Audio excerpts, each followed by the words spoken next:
ये तो है हमारे यहाँ रिवाज के, आप गुरुओं के दर्शन करने के लिए जाते हैं तो गुरु के पास भी खाली हाथ नहीं जाते, वहां भी चाहे 2 फूल ले जाओ, कुछ दक्षिणा ले जाओ, 2 फल ले जाओ, मैंने खाली हाथ नहीं जाना। तो ये हमारे युगों से ये रीत चली आ रही है और वही आज भी ईश्वर की कृपा से इस घोर कलयुग में भी ये रीत है, ये रिवाज है कि मंदिर जाना है, नहाकर मंदिर जाना है, सत्कर्म करना है।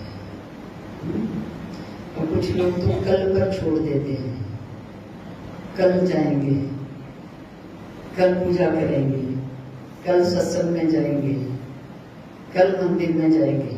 माने उनको ये पता होता है कि हम कल भी हैं, और किसी को पता है कल है कि नहीं है। आजकल पता चलता है, सोए रात को सुबह पता चलता है, उठेगी अरे वो तो कल मेरे को मिले थे, सुबह मिले, शाम को कहते वो चला गया, तो मिले थे। छोटी छोटी बात में बैठे बैठे लुढ़क जा रहे हैं, अब तो पता भी नहीं चलता कि कब कौन अगली यात्रा में निकल गए। माने जो कल पर छोड़ रहा है उसको ये पता है कि मैं कल भी हूँ, माने उसने काल को भी जीत लिया। नहीं, कल करता हूं तो उसको काल पता है कि मैं कल हूं, तो कल हूं तो उसके आगे तो काल भी फेल हो गया कि मैं कल भी हूं, परसों करूंगा, अगले रविवार को जाएंगे हम सत्संग में, अगला रविवार। तो कुछ एक न समझी बहुत सारे लोग करते हैं, जब मौका मिले तब जाओ, तब शामिल हो जाओ, सत्कर्मों को कल पर मत छोड़ो। हाँ, कोई पाप है तो उसको छोड़ दो, देखेंगे अभी बाद में है। तमोगुणी जो लोग होते हैं वो तामसिक गुणों चीजों को ज्यादा महत्व देते हैं, ये करना वो करना, सतोगुण में उनका ध्यान नहीं होता। और जो सतोगुणी लोग होते हैं वो तो कहते हैं तुरंत नहाकर मंदिर जाओ। ये हमारी और आपकी बनाई हुई रीत नहीं है, ये युगों से चलती आ रही है। कहते हैं एक बार युधिष्ठिर जी स्नान करके दान करने के लिए बैठे, तो जितने लोग आए थे उनको उन्होंने दान कर दिया, और जब उठ गए तो फिर एक ब्राह्मण और आ गया। अब युधिष्ठिर गद्दी से उठ चुके थे, आसन से उठ चुके थे,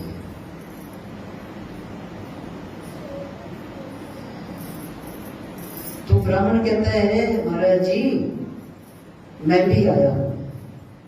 बोला तुमने देर कर दी, तुम देर से आए, थोड़ा जल्दी आ जाते, अब आप कल आना। और कल आना तो वहां भीम ने डुगडुगी बजाना शुरू कर दी। तो युधिष्ठिर ने पूछा क्यों आप डुगडुगी बजा रहे हैं, क्या प्रसन्नता हुई, किस लिए आप डुगडुगी बजा रहे हैं। तो भीम कहता है कि महाराज जी आपने इस ब्राह्मण को जो दान लेने के लिए आया उसको आपने कल के लिए बुलाया। यहां से ये बात उठी कि हम लोग कल पे छोड़ देते। तो युधिष्ठिर ने भी एक बार छोड़ा कि आप कल आना, अब कल आपको दान देंगे। तो डुगडुगी बजाई, पूछा गया क्यों बजा रहे हैं। बोले महाराज जी आप ही विचार करो। बोले नहीं तुम बताओ, ठीक ठीक बताओ। बोला आप तो विजयी हो गए,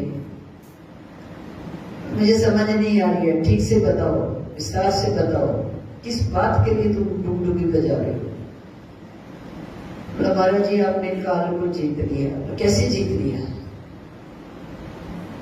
तब उसने कहा कि आपने ब्राह्मण को बोला कि कल आप दान लेने के लिए आए, तो इसका मतलब आपको पता है कि मैं कल भी हूं।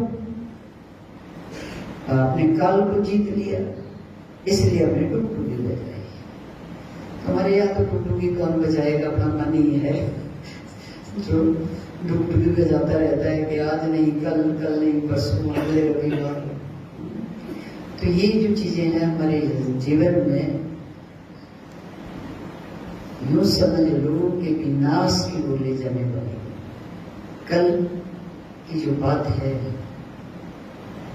विनाश की ओर ले जाने वाली है। ऐसे कार्यों को सत्संग, अभी आज कितने वक्त आए, अभी आज ही आए पहली बार, वो आज मुझे दिख रहे हैं सत्संग में बैठे। नहीं, हमने कहा कि आप बाबा जी का चाबुक गुफा से निकल कर बाहर आता है। चाबुक माने, चाबुक भी आपको दिखा दूं, ये बाबा जी का चाबुक है।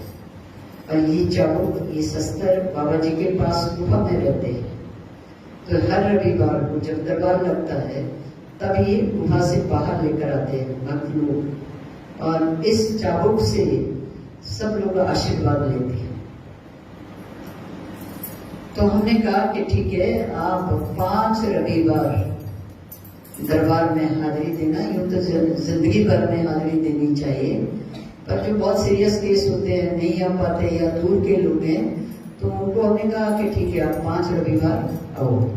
और तब फिर समझ में आ जाती है कि कितनी कृपा हुई। फिर उसकी कृपा से वंचित कौन होना चाहेगा।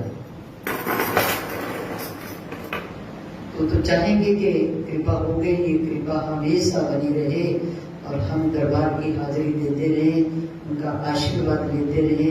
जो ऊर्जा, जो तरंगे इस सत्संग में प्रवाहित होती है, उन तरंगों से अपने मन को तरंगित करें और स्वस्थ हो जाए। क्योंकि मन की रोग शरीर में आ जाते हैं, कुछ तो दुष्प्रभाव होता है। दुष्प्रभाव माने समझ रहे हो, जो नए नए लोग आए, पुराने लोग तो ये सारे पाठ पढ़ चुके हैं, बड़ी बड़ी अनुभूति कर भी चुके हैं। लेकिन जो नए लोगों के लिए ये पुनः बातों को दोहराते हैं कि जितने नई संगत है उनको भी ये बातें समझ में आ जाए कि जो टोना टोटका हम कहते हैं। कितने भक्तों ने आज कहा हमें नींद में तौबा पड़ जाता है, नींद नहीं आती, डर लगता है, भयभीत हो जाते हैं। अब नींद तो एक ऐसी चीज है कि उसको कोई रोक नहीं सकता, आ ही जाती है। आ जाती है तो तौबा पड़ता है, फिर डर कर भयभीत होकर उठ जाते हैं। तो इस तरह से कई लोगों ने ये भी कहा कि हाथ पैर सुन हो जाते हैं, सुइयां चुभती है, डॉक्टरों के पास जाते हैं तो कुछ भी नहीं। तो ऐसे जो दुष्प्रभाव की क्या बात है, डॉक्टरों की नजर में कुछ आता नहीं। तो मैंने कहा ये जो दुष्प्रभाव होता है ये कभी डॉक्टर की नजर में नहीं आ सकता, डॉक्टर की मशीनों में नहीं आ सकता। ये तो कोई ऐसा महापुरुष हो जिनके पास ऐसी दृष्टि हो, जिनको ईश्वर की ऐसी कृपा हो, जो देख सके, जो बता सके। तो यहाँ बाबा जी की कृपा है, वो बताते हैं।